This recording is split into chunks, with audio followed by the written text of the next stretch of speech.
بسم الله الرحمن الرحيم. السلام عليكم ورحمة الله وبركاته. معاكم كابتن باسم الزمر وبرنامج كرة مع باسم. النهارده هنكتب التشكيل المتوقع للزمالك وزد، ودلوقتي عندنا القائمة الأولية للمحترفين المنتخب الوطني إن شاء الله. ماتش جيبوتي وسيراليون الخميس اللي بعد القادم بإذن الله، أو الأحد والسبت اللي بعد القادم بإذن الله، يوم 16 ويوم 19. جيبوتي هنا في القاهرة إن شاء الله، وسيراليون في ليبيا، في دولة اسمها ليبيا. سيراليون ما ينفعش يلعب فيها مواصفات الاتحاد الإفريقي. نقول القايمة دلوقتي: محمد النني وطارق حامد وحمدي فتحي ومحمد صلاح وتريزيجيه وأحمد حسن كوكا ومصطفى محمد ومحمد شريف وعمر مرموش.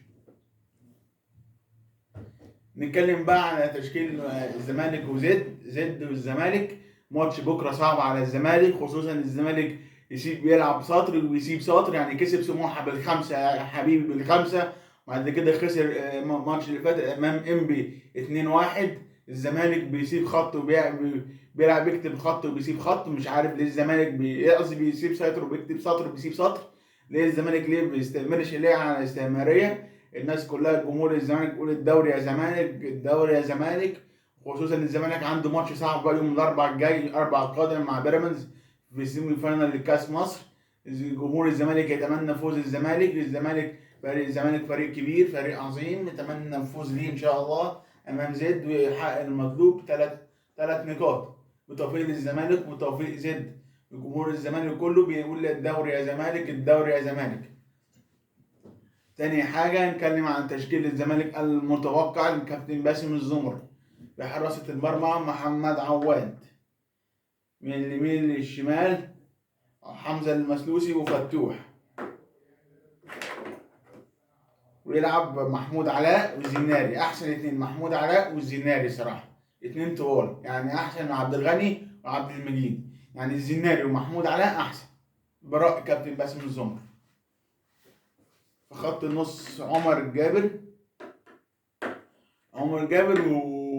وممكن عمر جابر وممكن رؤى لا السيسي، وقدامهم شيكابالا وزيزو ومصطفى شلبي وسيف الدين الجزيري، مش اوباما. المفروض المهاجم بتاع الزمالك وسيف الجزيري. هو الماتشين اللي فاتوا انبي وسموحه لاعب اوباما، يعني اوباما جاب وقف في واحده واخفق في واحده. معلش بقى، يعني ده توفيق للزمالك ان شاء الله بامر الله. يعني الزمالك بكره لازم ينافس على الدوري. وكل الجديد مع كرة مع باسم، واعملوا الاشتراك. وكل الجديد ان شاء الله. عندنا بكره تحليل، بكره ماتش الزمالك وزد بعد المباراه باذن الله عندنا تحليل.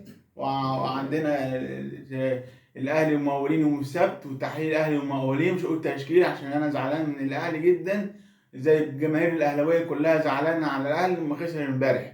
يعني عندنا بس نقول التحليل بتاع الاهلي والمقاولين باذن الله يا مسهل. بعد كده يوم الاثنين ان شاء الله عندنا تشكيل للزمالك وبيراميدز المتوقع باذن الله يوم الاثنين، والثلاثه والاربعه تحليل باذن الله الزمالك وبيراميدز.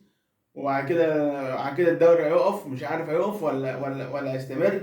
لسه ما اعرفش هيقف يوم الاربعاء ولا جوله كمان، الله اعلم، عشان المنتخب وتصفيه كاس عالم بتوفيق المنتخب.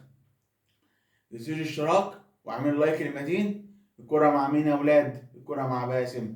شكرا، إلى اللقاء، السلام عليكم ورحمة